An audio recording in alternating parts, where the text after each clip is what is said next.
আসসালামু আলাইকুম। কেমন আছেন সবাই? শুভ সন্ধ্যা। তো বানিয়েছি এখানে পাস্তা, আর পাস্তার সাথে কিন্তু আমি একটা আলু দিয়ে দিয়েছি। তো পাস্তাটা সিদ্ধ করে নিয়েছি।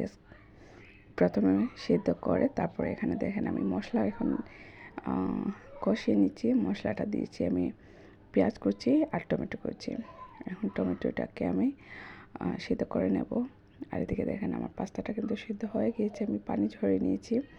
এখন দিয়েছি আমি লবণ, তারপরে দিয়েছি আমি ম্যাগি মশলা, দিয়ে এখন মশলাটা মিক্স করছি।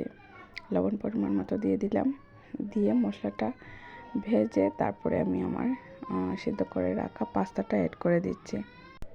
পাস্তাটা মশলার মধ্যে দিয়ে এখন মিক্স করে নিচ্ছি। মিক্স করে এখানে কিন্তু আমি অ্যাড করব এখন ডিম। আমি ডিমটা এখন পাস্তার মাঝখানে দিয়ে একটু ভেজে নেব। ভেজে তারপরে কিন্তু ডিমটাকে আমি মিক্স করব। তো এখানে দেখেন ডিমটা কিন্তু আমার দেওয়া হয়ে গিয়েছে।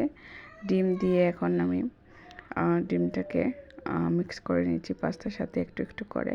আর পাস্তাটা কিন্তু আমি সবসময় চেষ্টা করি একটু ঝরঝরে যেন রান্না করা হয়।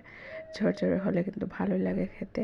আর ক্যাতক্যাতে নুডলস কিন্তু আমার খেতে ভালো লাগে না। নুডলস বা পাস্তা ঝরঝরেই ভালো লাগে। তো এখানে দেখেন আমি কিন্তু আজকে অন্য কোনো মশলা দিচ্ছি না, সয়া সস বা অন্য কোনো মশলা। এভাবেই নর্মাল, মাঝে মধ্যে এই টেস্টটাও কিন্তু ভালো লাগে। তো এখানে কিন্তু আমার নুডলসটা হয়ে গিয়েছে, আমি অ্যাড করে দিয়েছি ধনিয়া পাতা। ধনিয়া পাতা অ্যাড করে আবার একটু মিক্স করে একটু রেডি হয়ে গিয়েছে কিন্তু পাস্তাটা। পাস্তা খেতে কিন্তু আমরাও পছন্দ করি, আবার বাচ্চারাও পছন্দ করে। আমার মেয়েরা তো খুব পছন্দ করে। তো এখানে কিন্তু দেখেন আমি সার্ভ করে নিয়েছি। এখন শুধু সস দিলেই কিন্তু রেডি পাস্তা।